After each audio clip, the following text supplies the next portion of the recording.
Akala mo sa makina. Akala mo singaw. Nakaibang tunog. Ford Ranger 3.2. May kakaibang tunog. Na naman. Sige. Start natin. Dito siya nagmumula. Ayun o. Saan kaya nang gagaling ang tunog niya?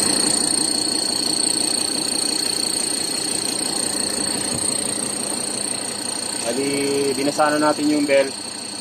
Ganun pa rin. Naikorek na rin yung singaw sa intake saka sa turbo. Ganun pa rin. So, napansin namin. Kita pa ka nga. Ayan o. Nawawala kapag hindi na tinatapakan yung sakyan. Baba. Ayan na, no?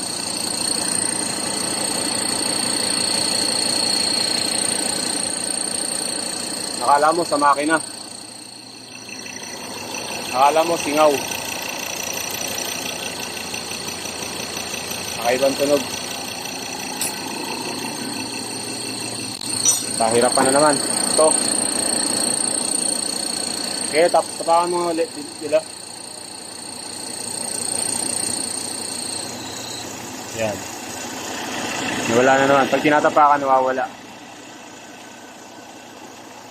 Baba. Ayan o. Parang si chassis. Sana makita natin. Check muna namin. Yan. Nakapapak. Baba. Ayan.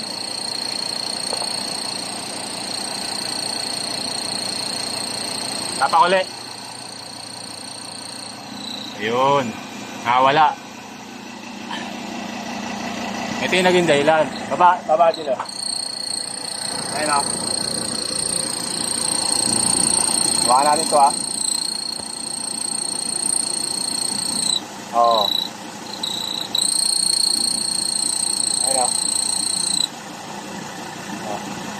Yung shock absorber. Oo. Oo.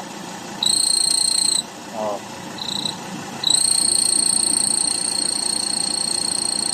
Tingnan ko.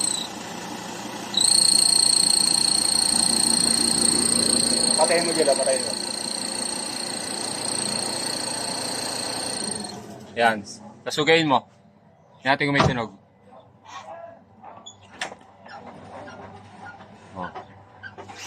Wala siyang tunog na ganun kalakas. Pero i-start mo.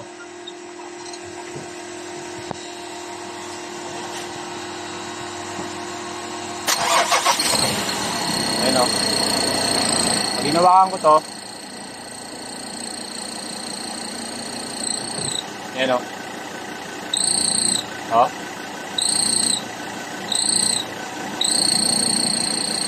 Mukha lang basic. Oo.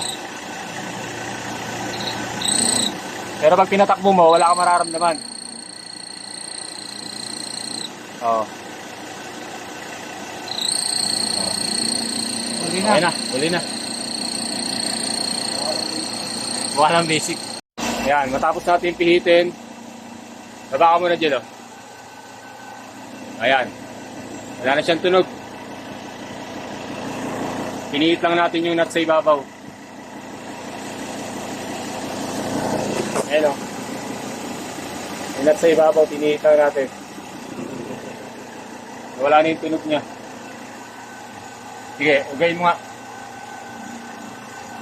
Wala na. Mukha lang basic pero nakakanin. So, okay na. Road test na.